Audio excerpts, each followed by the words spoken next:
தூத்துக்குடி துப்பாக்கிச் சம்பவத்தில் 2 முறை எம்பியான கனிமொழி என்ன நடவடிக்கை எடுத்தார் என நாம் தமிழர் கட்சி ஒருங்கிணைப்பாளர் சீமான் கேள்வி எழுப்பியுள்ளார். ஈரோட்டில் செய்தியாளர்களை சந்தித்த அவர் இவ்வாறு கூறியுள்ளார். அண்ணா பல்கலைக்கழகத்துல படிக்க போன பல்கலைக்கழக வளாகத்துக்குள்ள ஒரு பிள்ளைக்கு பாதுகாப்பு இல்லை. சாலையில பயணிச்சு கிழக்கு கடற்கரை சாலையில வர்றதுல உன் கட்சியை கொடியை கட்டிட்டு குறுக்காட்டி நின்று பிள்ளைகளை தொந்தரவு பண்றான். கேட்டா வண்டி வந்து இடிச்சிருச்சு, அதனால திரத்தி போனான்னு போய் சொல்லிட்டு இருக்கீங்க. கூட்டு பாலியல் வன்கொடுமை நடந்தது பொள்ளாச்சியில. நாங்க வந்தால் விசாரிச்சு நீதியை நிலைநாட்டும். நீ ஏன் நாட்டல? தூத்துக்குடியில போட்டியிட்டுல 2 முறை எம்பி ஆயிருக்கீல, அங்க நடந்த துப்பாக்கி சூட்டுக்கு என்ன நடவடிக்கை எடுத்து என்ன நீதியை நிலைநாட்டினீங்க?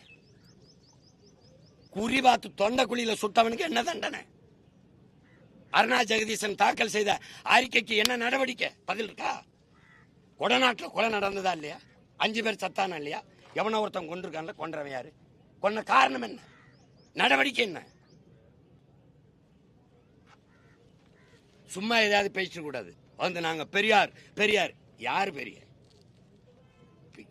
பெரியார் சொல்லு. சமூக நீதியை சொல்லு, பிராமண எதிர்ப்பை சொல்லு, கடவுள் மறுப்பை சொல்லு. பெரியார் வென்றது ஒன்றுல தான். தமிழ் சனியனை விட்டு ஒழியுங்க. தமிழோட ஆங்கிலம் கலந்து பேசுங்க. தமிழை ஆங்கிலத்திலே எழுதுங்க, அதாவது ஆங்கில எழுத்திலே எழுதுங்க. இது ஒன்னுல தான் நீங்க சாச்சிட்டீங்க திராவிடங்க. என் நிலத்துல எங்கேயுமே என் தாய்மொழி இல்லாம அழிச்சு ஒழிச்சிட்டீங்க. தமிழ் எழுத படிக்க தெரியாத பல தலைமுறை உருவாக்குனதை தவிர எல்லா இடத்துலையும் தோத்து போனீங்க. எங்கே இருக்கு கடவுள் மறுப்பு? உங்க அண்ணி அம்மையார் துர்கா ஸ்டாலின் அவர்கள் பூஜை அறையில சமஸ்கிருத சுலோகம் சொல்றத போட்டு காட்டட்டா?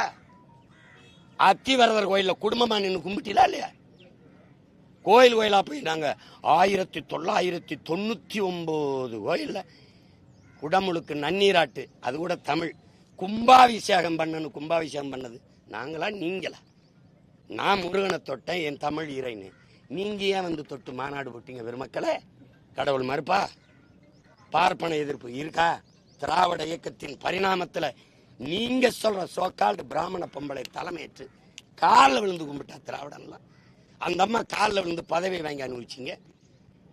நீங்க சாதிக்க முடியாத, பெரியாரிஸ்ட் சாதிக்க முடியாத அந்த அம்மா செஞ்சிச்சு. நீங்க சொன்ன பார்ப்பன பெண் பொது தொகுதியில நிறுத்தி வெள்ள வச்சிச்சு. நீங்க ஆராசா அண்ணனை ஒரு தமிழனா பார்க்காம தாழ்த்தப்பட்டவனா பார்த்து தூக்கி கொண்டு நீலகிரியில நிறுத்தினீங்க. நீங்க சமூக நீதி, சனாதன ஒழிப்பை பேசுவீங்க.